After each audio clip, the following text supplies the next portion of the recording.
Assalamualaikum warahmatullahi wabarakatuh, dan di sini kami dari kelompok 9 ingin mempresentasikan mata kuliah yakni manajemen proyek dengan tema dokumen penawaran. Eh, Next,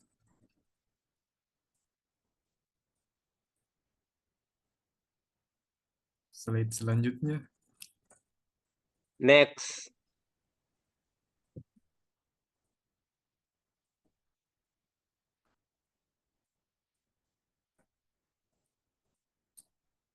Perkenalkan, kami dari kelompok 9 dan anggotanya itu ada Sulfikra Muchar, Jimlin Saputra, ada Andi Suhel Mahmud, dan Betran Layu. Next.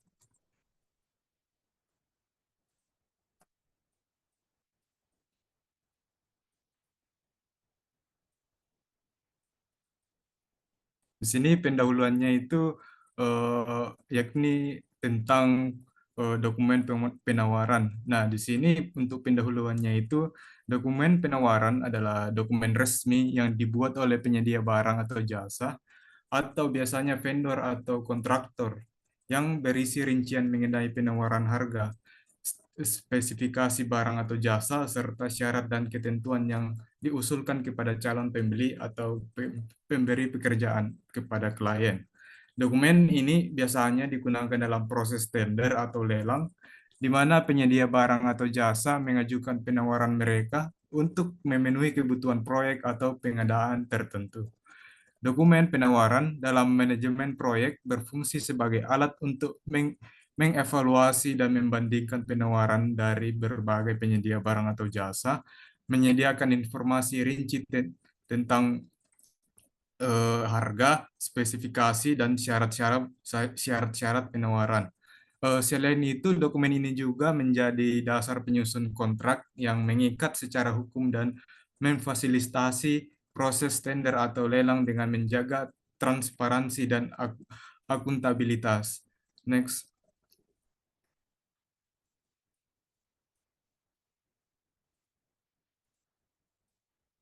Di sini dalam pembahasannya itu terdapat 6 poin, yaitu poin pertama yakni pentingnya dokumen penawaran dalam proses pengadaan.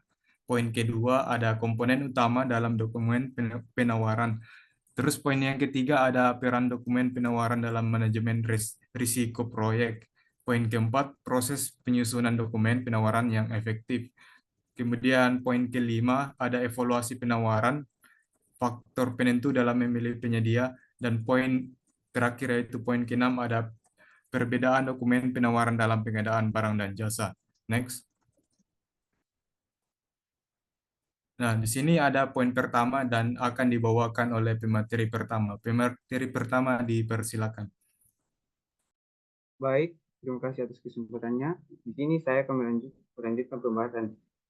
Yang itu yang topik pertama yaitu pentingnya dokumen penawaran dalam proses pengadaan. Dalam proses pengadaan, memberikan informasi secara perinci tentang harga, spesifikasi, syarat, dan ketentuan yang diusulkan. Melalui dokumen penawaran, tim pengadaan dapat mengevaluasi dan memilih penyediaan yang paling sesuai dengan kebutuhan proyek, baik dari segi biaya, kualitas, maupun jadwal. Selain itu, dokumen ini juga berfungsi sebagai dasar untuk kontrak yang mengikat secara hukum, sehingga membantu mengurangi risiko dan potensi konflik di kemudian hari.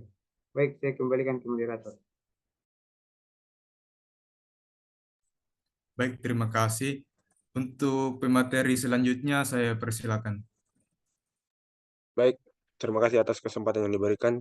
Saya Andi Suel selaku pemateri kedua, yaitu komponen utama dalam dokumen penawaran. Untuk mengikuti lelang penyedia barang atau jasa, sebuah badan usaha harus mengajukan dokumen penawaran kepada panitia lelang. Dokumen penawaran itu sendiri diawali dengan surat penawaran. Surat penawaran adalah surat yang ditulis dengan mencantumkan masa berlaku penawaran, harga penawaran, dan jangka waktu pelaksanaan pekerjaan, serta daftar lampiran persyaratan yang tercantum di dalam dokumen pengadaan. Surat penawaran harus mencantumkan, pertama adalah tanggal. Tanggal yang tercantum dalam surat penawaran sangat penting karena merupakan indikator kapan penawaran tersebut diajukan oleh penyedia barang atau jasa. Yang kedua adalah harga penawaran. Harga penawaran adalah salah satu elemen kunci dalam surat penawaran dan menjadi fokus utama bagi panitia lelang dalam menilai penawaran yang diajukan.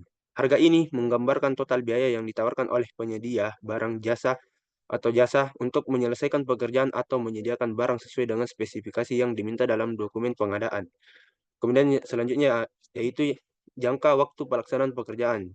Jangka waktu pelaksanaan pekerjaan yang tercantum dalam surat penawaran menggambarkan estimasi durasi yang diperlukan oleh penyedia untuk menyelesaikan pekerjaan atau menyediakan barang sesuai dengan kebutuhan panitia lelang.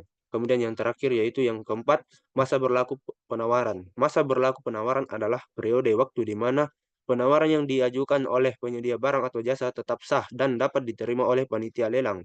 Selama masa ini, harga, syarat, dan ketentuan yang diajukan dalam penawaran harus tetap tidak berubah dan penyedia barang jasa berkomitmen untuk mematuhi segala ketentuan tersebut jika dipilih sebagai pemenang lelang. Sekian dari saya. Ya, oke, terima kasih atas pematerinya. Selanjutnya saya serahkan kepada pemateri ketiga. Dipersilakan. Baik, saya akan melanjutkan pembahasan yang ketiga, yaitu peran dokumen penawaran dalam manajemen risiko proyek. Dalam dokumen ini memberikan transparansi mengenai spesifikasi, teknis, biaya, serta jadwal pelaksanaan, sehingga memungkinkan tim proyek untuk menilai potensi risiko. Selain itu, informasi mengenai syarat kontrak dan kapasitas penyedia membantu mengurangi risiko hukum dan memastikan penyediaan dapat memenuhi kebutuhan proyek sesuai dengan perjanjian.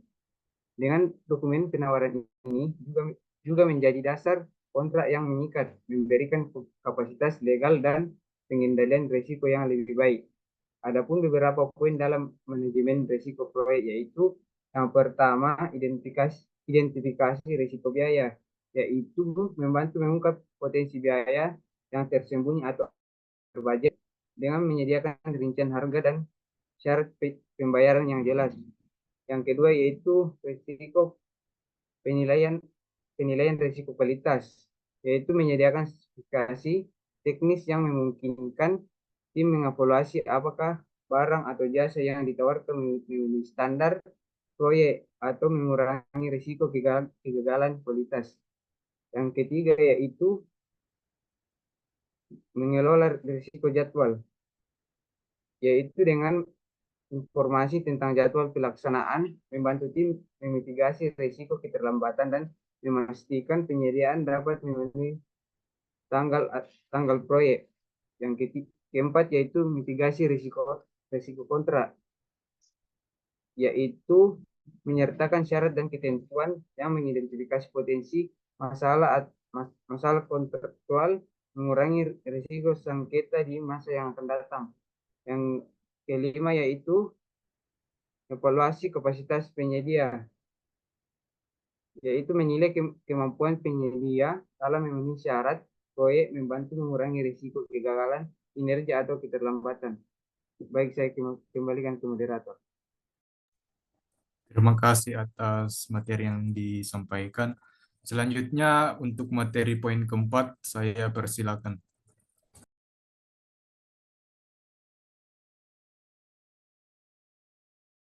Ya, baik. Materi keempat saya akan bacakan proses penyusunan dokumen penawaran yang efektif. Penyusunan dokumen penawaran yang efektif merupakan satu faktor dalam proses pengadaan barang dan jasa, khususnya ketika berpartisipasi dalam tender. Dokumen penawaran terstruktur dengan baik tidak hanya menunjukkan profesionalitas perusahaan, tetapi juga meningkatkan untuk memenangkan proyek. Berikut adalah langkah-langkah penting dalam penyusunan dokumen yang penting. 1. Memahami persyaratan tender. Memahami persyaratan tender. Langkah pertama dalam menyusun dokumen penawaran yang efektif, yaitu memahami secara menyeluruh persyaratan tender yang diberikan oleh pihak penyelenggara. Ini merupakan membaca dengan teliti dokumen tender atau request proposal FFF, mengidentifikasi persyaratan teknis, administratif, dan komersial, serta memahami kriteria penilaian yang akan digunakan. Ketidakpahaman terhadap persyaratan ini bisa mengakibatkan kesalahan dalam penyusunan dokumen dan membuat penawaran tidak memenuhi syarat. 2. Mempersiapkan dokumen legal dan administratif. Dokumen legal seperti surat izin usaha perusahaan, SIUP, nomor pokok wajib pajak atau NPWP, sertifikat kepemilikan, izin khusus, serta laporan keuangan yang diaudit adalah beberapa dokumen penting yang harus dipersiapkan. Dokumen ini menunjukkan bahwa perusahaan memiliki kapasitas hukum dan keuangan yang memadai untuk melaksanakan proyek. Ketiga, menyusun profil perusahaan dan pengalaman proyek. Dalam suatu dokumen penawaran, profil perusahaan perlu dijelaskan secara rinci. Ini mencakup sejarah perusahaan, visi dan misi, struktur organisasi, serta kapabilitas inti perusahaan. Selain itu, pengalaman proyek terdahulu yang serupa dengan tender dan diikuti harus disertakan untuk membuktikan bahwa perusahaan memiliki rekam jejak yang baik dalam menjalankan proyek yang relevan. Keempat, menyiapkan penawaran teknis dan komersial. Penawaran teknis dan harus disusun dengan mengacu pada spesifikasi dan persyaratan teknis yang diminta oleh penyelenggara tender. Penawaran ini harus menjelaskan secara detail bagaimana perusahaan akan memenuhi kebutuhan proyek tersebut, termasuk metode kerja, timeline, serta sumber daya yang akan digunakan. Penawaran komersial di sisi lain harus mencakup rincian biaya yang kompetitif, disusun secara transparan dan mengikuti format yang diminta. Kelima, melakukan review dan koreksi dokumen. Sebelum dokumen penawaran diserahkan, penting untuk melakukan tinjauan menyeluruh terhadap keseluruhan dokumen. Kesalahan pengetikan, ketidaklengkapan informasi, atau ketidakakuratan data dapat menjadi penyebab kegagalan dalam memenangkan tender. Tinjau kembali kesesuaian dokumen dengan persyaratan tender, serta lakukan koreksi terhadap bagian-bagian yang tidak sesuai. Terakhir, mengelola pengiriman dokumen dengan tepat waktu. Batas waktu pengajuan dokumen sangat krusial. Keterlambatan dalam pengiriman dokumen penawaran bisa menyebabkan pengiriman dokumen didiskualifikasi otomatis. Pastikan semua dokumen telah disusun, diserahkan dan diterima oleh penyelenggara tender sesuai dengan tenggat waktu yang ditentukan. Dengan mengikuti langkah-langkah di atas, perusahaan dapat memastikan bahwa dokumen penawaran disusun memiliki kualitas yang baik, lengkap dan sesuai dengan kebutuhan proyek yang ditenderkan. Penyusunan dokumen yang efektif tidak hanya mempengaruhi penilaian terhadap penawaran tersebut, tetapi juga menjadi indikasi profesionalisme dan keseriusan perusahaan dalam memenangkan proyek. Saya kembalikan ke moderator. Terima kasih atas materi yang telah disampaikan. Untuk selanjutnya di sini materi kelima. Next.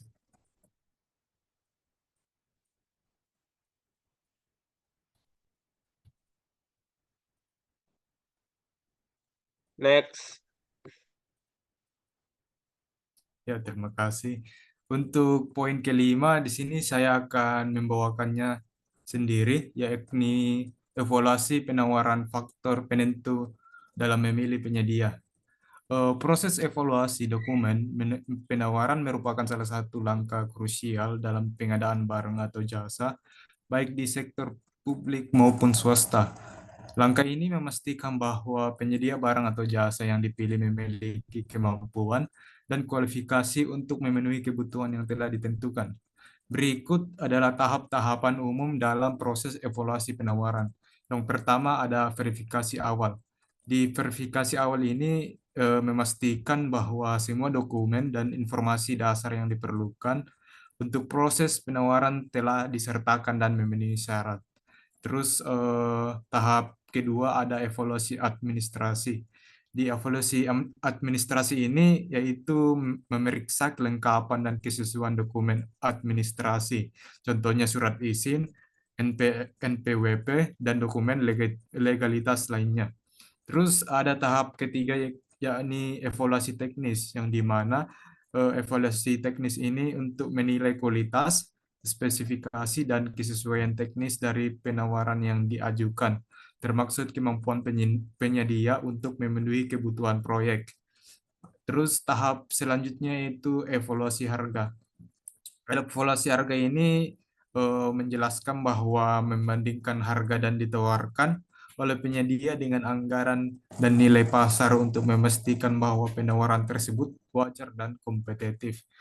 Terus ada tahap kelima yaitu negosiasi. Dalam negosiasi ini dilakukan yakni melakukan diskusi dengan penyedia untuk mencapai kesepakatan yang lebih baik, baik dari segi harga maupun syarat-syarat lainnya. Terus tahap terakhir ada penetapan pemenang. Di penetapan pemenang ini di dalamnya itu terdapat pengumuman penyedia yang terpilih berdasarkan hasil evaluasi keseluruhan yang dianggap paling memenuhi kriteria dan syarat yang ditentukan. Itu saja dari poin kelima. Saya serahkan ke pemateri selanjutnya. Baik, materi keenam yaitu perbedaan dokumen penawaran dalam pengadaan barang dan jasa. Dalam barang dan jasa, dokumen penawaran peran penting dalam atau lelang. Dokumen ini disiapkan oleh calon penyedia barang atau jasa sebagai respon terhadap undangan pengadaan dari pihak pemilik proyek atau umumnya pemerintah atau perusahaan. Berikut ini adalah beberapa perbedaan utama dalam jenis dokumen penawaran yang sering ditemukan dalam pengadaan barang dan jasa. Yang pertama yaitu pengadaan barang. Dalam dokumen penawaran untuk pengadaan barang, fokus utama adalah pada spesifikasi teknis barang yang ditawarkan. Penyedia barang yang harus mencantumkan detail mengenai produk, termasuk kualitas, kuantitas, merek, ukuran, dan standar yang diikuti. Dan yang kedua yaitu pengadaan jasa. Untuk pengadaan jasa, dalam pengadaan jasa fokus utama adalah pada cakupan pekerjaan yang akan dilakukan. Dokumen penawaran harus mencakup rincian tugas, tanggung jawab, serta tahapan pekerjaan. Dan ketiga, pengadaan barang dan jasa terpadu. Pengadaan barang dan jasa terpadu mencakup aspek-aspek dari kedua jenis pengadaan tersebut. Dalam dokumen penawaran, penyedia harus memberikan rincian baik dari barang yang akan disuplai maupun jasa yang terkait seperti instalasi atau pemeliharaan. Kemudian yang terakhir, dokumen administrasi. Terlepas dari jenis pengadaan barang atau jasa, setiap dokumen penawaran harus mencakup dokumen administrasi yang diminta oleh pemilik proyek, seperti izin, usaha, dan referensi proyek sebelumnya, laporan keuangan, dan jaminan penawaran. Sekian dari saya kembalikan kepada moderator.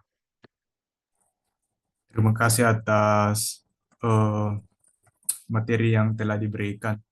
Di sini yang terakhir itu ada penutup.